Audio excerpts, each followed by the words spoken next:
sabuntu itu kadu rikicha duga simba baredu kena jalala malzia kodu mata kodu seti korkodu ya sabona hanin jaladu naram bigili diga soratu onne to gaisa seni kubatu mera zabutu irrechuratu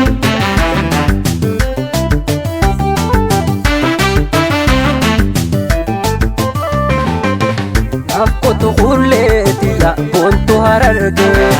lashkodi yubeetante nabbu ishagge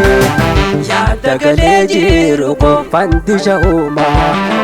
uraleeyiti yadi sinnaaf kadhima yaada galee jiru konfandisha uuma uraleeyiti yadi sinnaaf kadhima ya sabona brankalo dosha zeba yo musilimbo Hanna badase yomu wakayan suma Osha kisiradisi anite tuma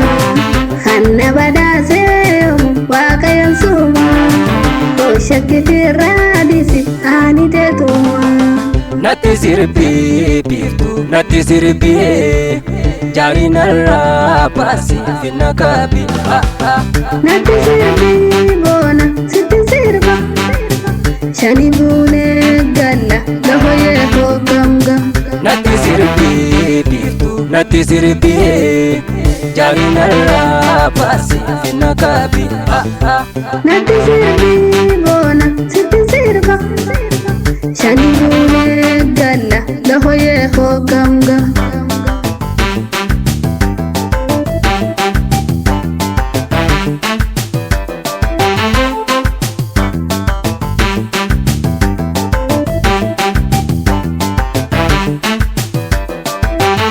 sabuntu itu kadu rikicha duga simba baredu kena jalala malzia kodu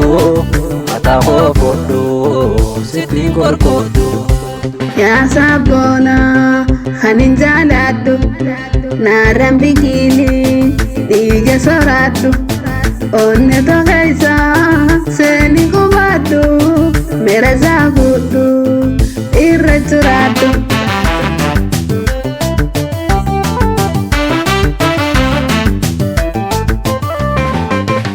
Akkotu kulleeti la bontu hararge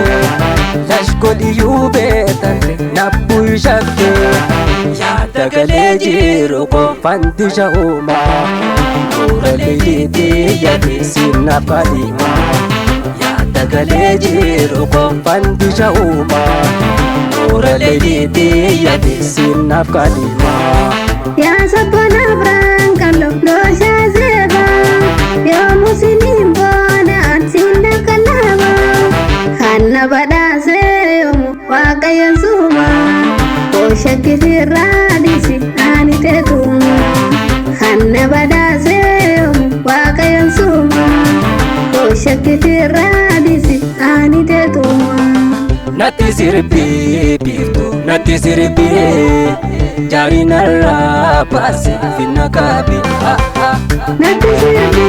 bona siti sirba Shani bune galla lahoye ho gamga Nati sirbi birtu nati sirbi jari narra pasi finna kabi Nati sirbi bona siti sirba Shani bune galla lahoye ho gamga Nati sirbi birtu nati sirbi jari narra pasi finna kabi Nati sirbi bona siti sirba Shani bune galla lahoye ho gamga Nati sirbi birtu nati sirbi jari narra pasi finna kabi Nati sirbi bona siti sirba Shani bune galla lahoye ho